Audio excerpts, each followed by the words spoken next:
He stood on a chair like some half-baked revolutionary, one hand raised, the other gripping a cold brew he probably didn't even like. "I'm in charge now," he declared, loud enough to make the forks pause midair. "And starting today, we clean house. Dead weight goes first." Then his finger found me. "You," he said, smirking. "Kelly. You're out. Hand over everything. Keys, badge, laptop." Effective immediately. Laughter rippled through the cafeteria. Awkward, unsure, the kind that smells like fear.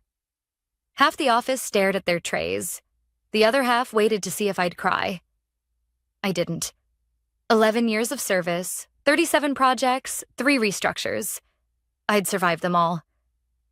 And now this boy, my late boss's son, thought humiliating me was how you lead. He had his father's eyes, but none of his spine. I stood slowly, the chair scraping against the floor like a warning. My coffee was still warm.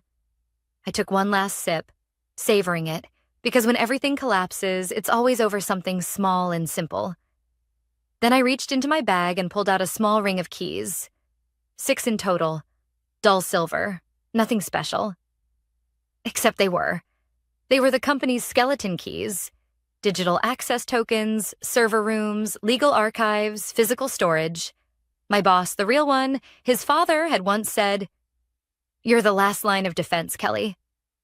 If anything ever happens, these will keep us standing." I held them up, and the room fell quiet.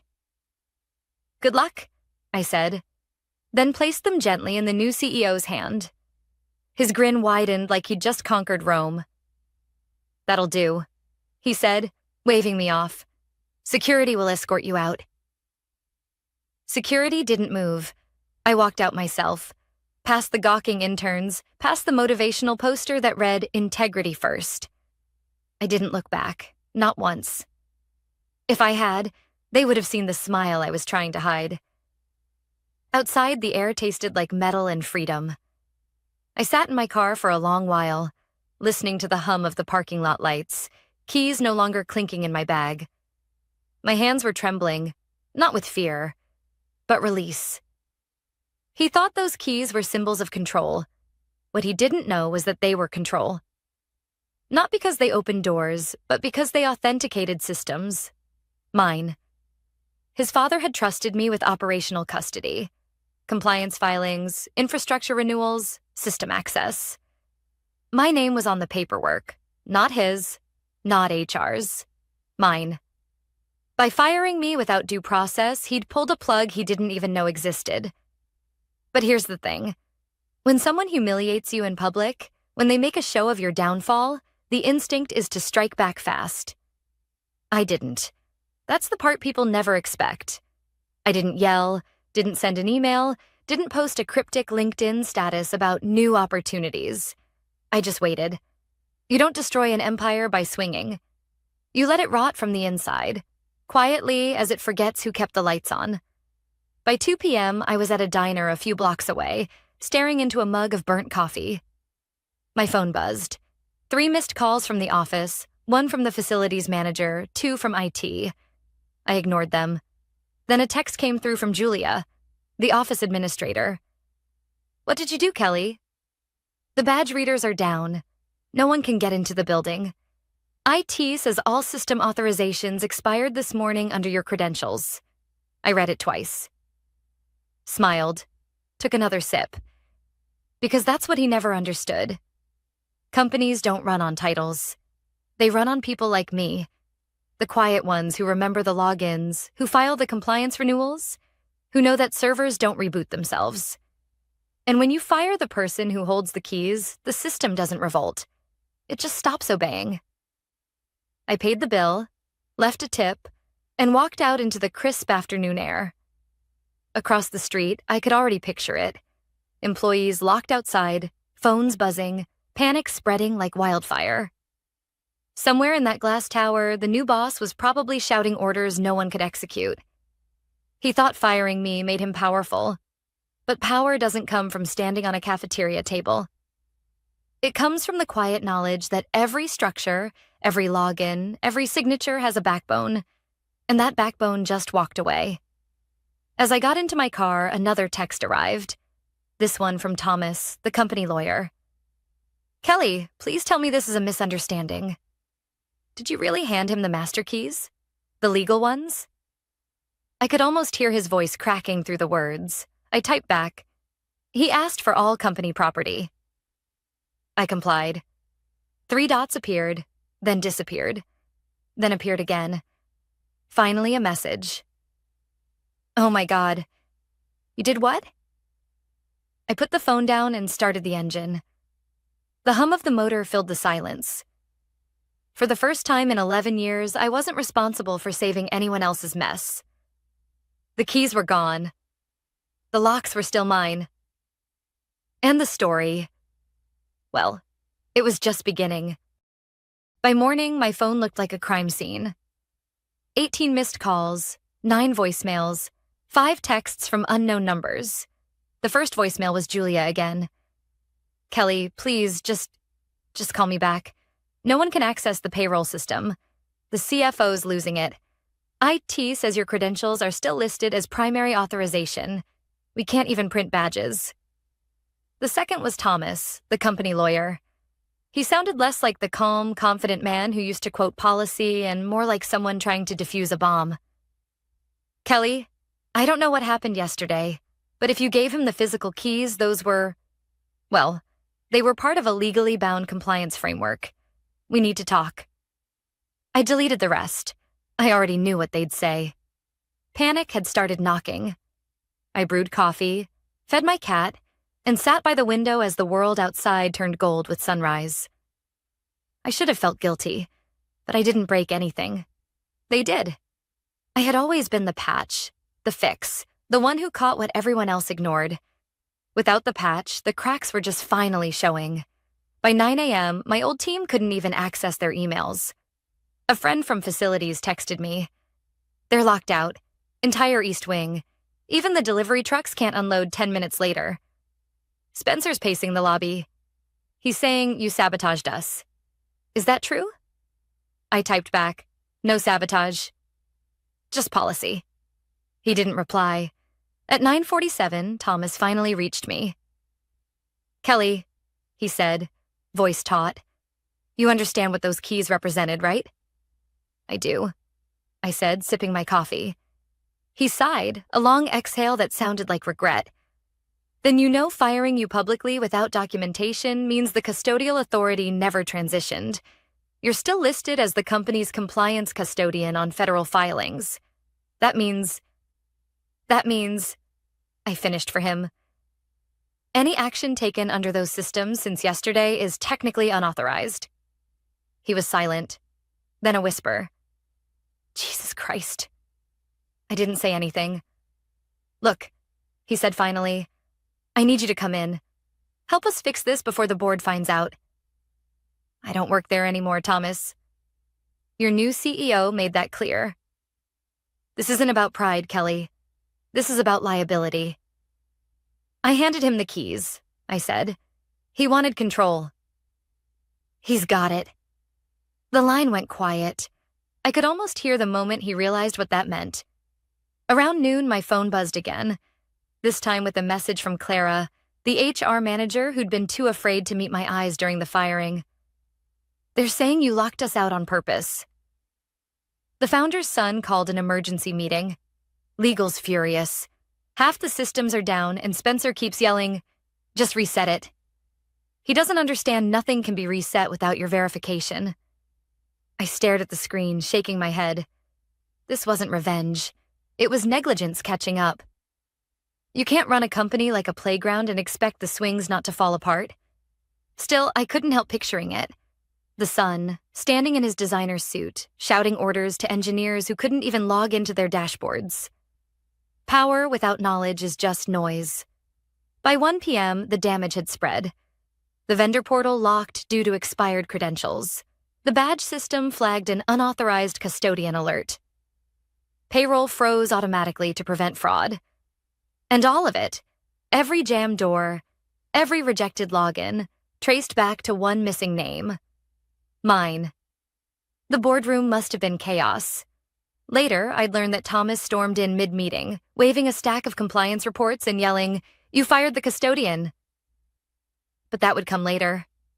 For now, I sat in my apartment surrounded by 11 years of memories. Conference badges, framed project awards, the engraved pen the founder once gave me. He'd trusted me, taught me that real leadership wasn't about making noise. It was about making things work. His son never learned that. I opened my laptop, half expecting an angry email or a legal threat. Instead, there was one unread message in my personal inbox. From Dana, COO of a rival firm I'd met at an industry conference 3 years back. Heard about what happened. We've been trying to understand how your old company ran so smoothly. Maybe now's the time to talk? I didn't respond yet, but something in me stirred. The part that remembered what it felt like to build something without being stepped on. At 3 p.m., another message came, this one short and frantic. "Kelly, the board wants answers. Spencer told them you refused to cooperate. Thomas just yelled in front of everyone.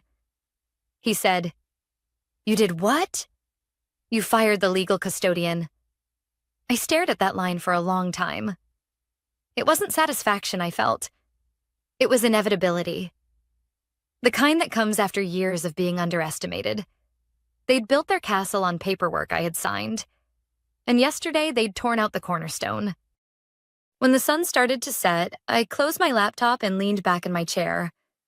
My cat jumped into my lap purring, oblivious to the fact that somewhere downtown, a young man's empire was unraveling by the minute. I whispered to her, "Funny thing about power, huh? It only works if you know where the switches are." And in that quiet apartment, with my phone still buzzing in the distance, I realized something. For the first time in over a decade, I didn't owe them a single fix. By the next morning, every major department was in crisis mode. Payroll couldn't run. Vendors couldn't deliver. The IT servers rejected admin logins like they were counterfeit coins. And in the center of it all sat Spencer, the new CEO, with a blank look that said he was finally realizing leadership wasn't about giving speeches. I wasn't there to see it, of course, but I heard everything through a friend who worked in finance. Marcus. He'd always been good at staying invisible, which meant people forgot he was in the room. According to him, it started at 8:32 a.m. sharp. The boardroom was packed. Legal, HR, finance, and operations. Everyone except me. Spencer strutted in late, still wearing that same expensive suit from the day before, though it looked less tailored now, rumpled from a night without sleep.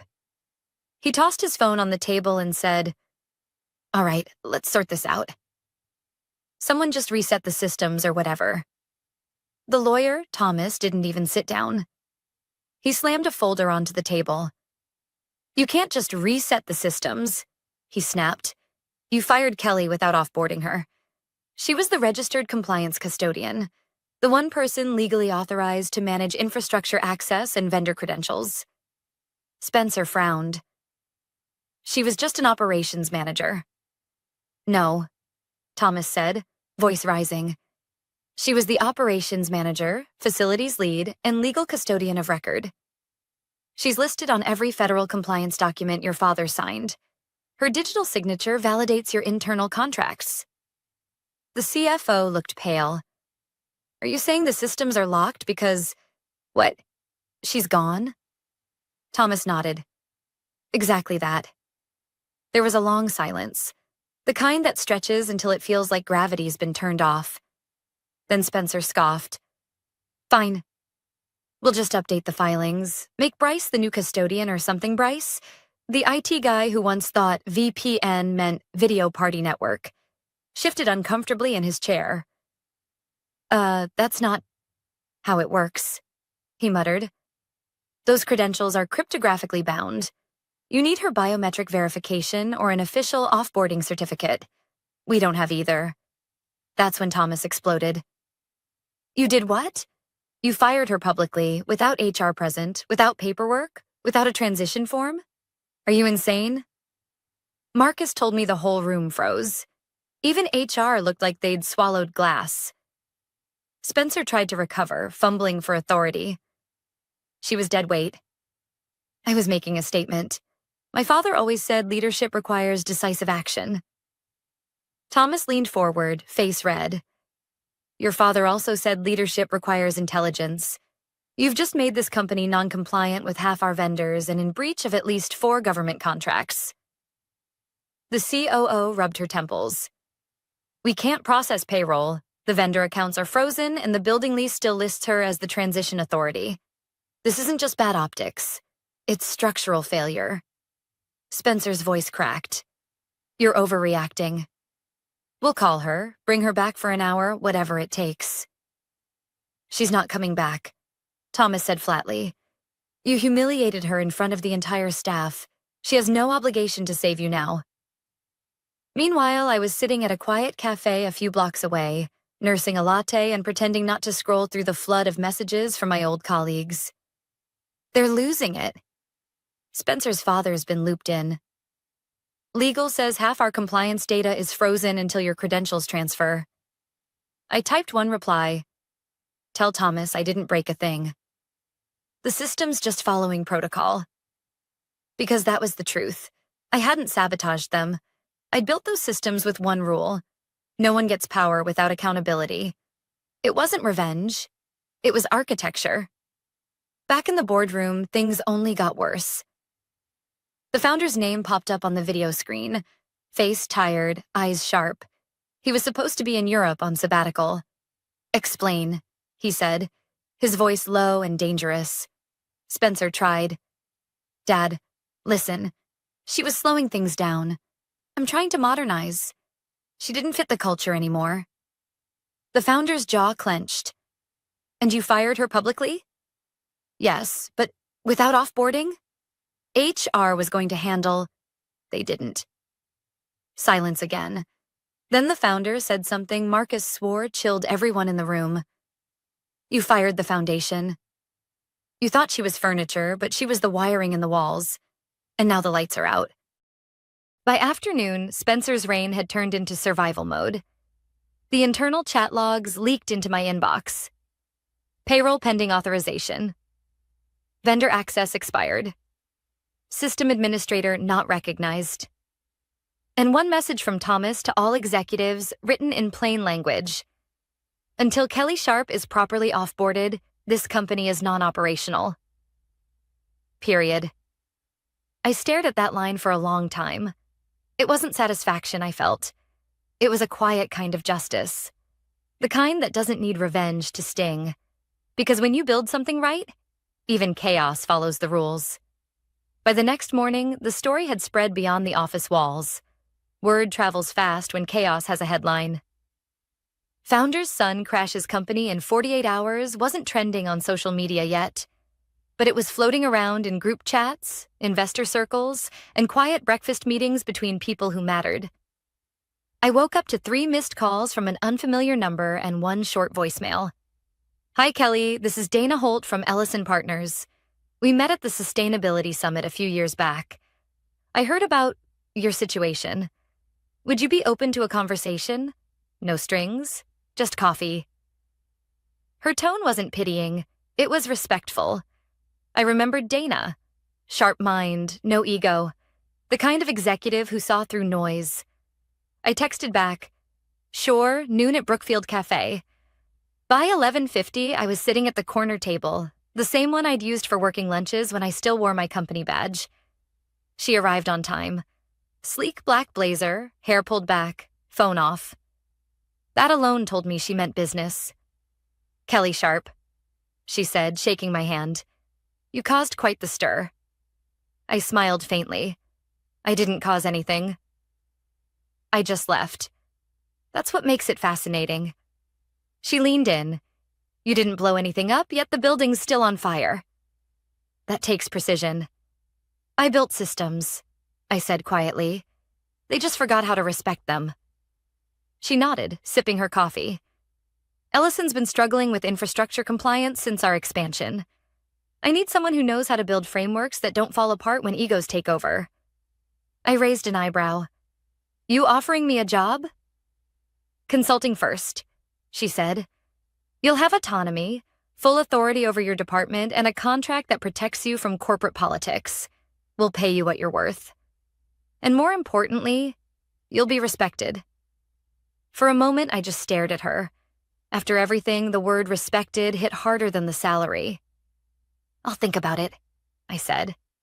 Dana smiled knowingly. You already have. That afternoon, I walked home through the downtown streets. The air felt lighter. For the first time in years, I wasn't rushing anywhere. My phone buzzed again. This time from Marcus.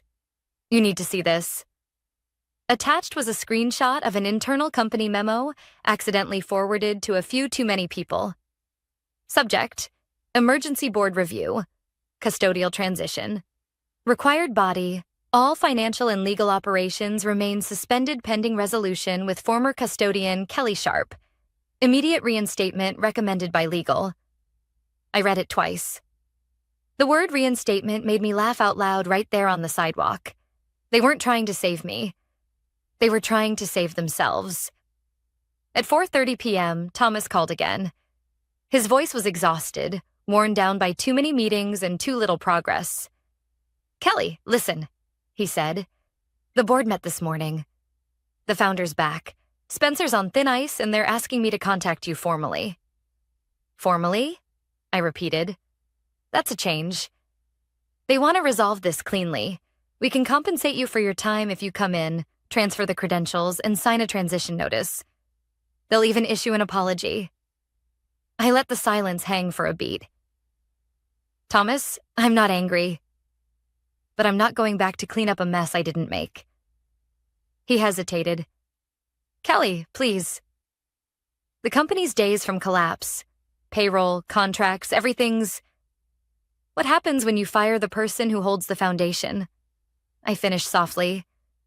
There was a pause. Then almost a whisper. He's not ready to lead. We all know that now. I told him that once, I said. He laughed. Thomas sighed. If you ever change your mind, the board will take your call. I won't, I said. But I appreciate that they finally understand what my job was worth. That night, I drafted my reply to Dana. Short, clear. I'm in. Let's build something that doesn't need saving. She replied within minutes. Welcome aboard. Orientation Monday. We'll have your office ready. I sat back in my chair, staring at the glow of the city through my window. The skyline looked different now. Still ruthless, but honest about it. For the first time in years, I wasn't just part of someone else's empire. I was about to build my own. Before heading to bed, I checked my messages one last time. The last unread one was from an unknown number. This is Spencer. We need to talk. I stared at it for a long time, then hit delete. Because some lessons can't be taught. They have to be lived. And his education was just beginning. By Monday morning, the fallout had reached the press. Not the front page, yet. But industry blogs were circling like vultures. Words like compliance breach and vendor suspension started appearing next to the company's name. And that was before the founder called an emergency meeting. I didn't attend it, of course, but Thomas later told me everything. The founder arrived unannounced, straight from the airport. No bodyguards? No entourage. Just a man with decades of experience and a face that had seen too many mistakes to pretend anymore. He walked into the glass conference room, dropped his coat on the table, and said quietly, "Tell me it's not as bad as it looks." No one answered. Spencer was there too. Pale, sleepless, and cornered. His usual bravado had drained out, replaced by the twitchy panic of someone who'd run out of stories to tell. He tried to start with a presentation. Charts, projections, excuses, but the founder cut him off. "Save it," he said. "I want to know how you managed to turn a stable company into a legal disaster in less than a week." Spencer stammered, "Dad, she set me up." Kelly knew exactly what those keys were, for Thomas snapped.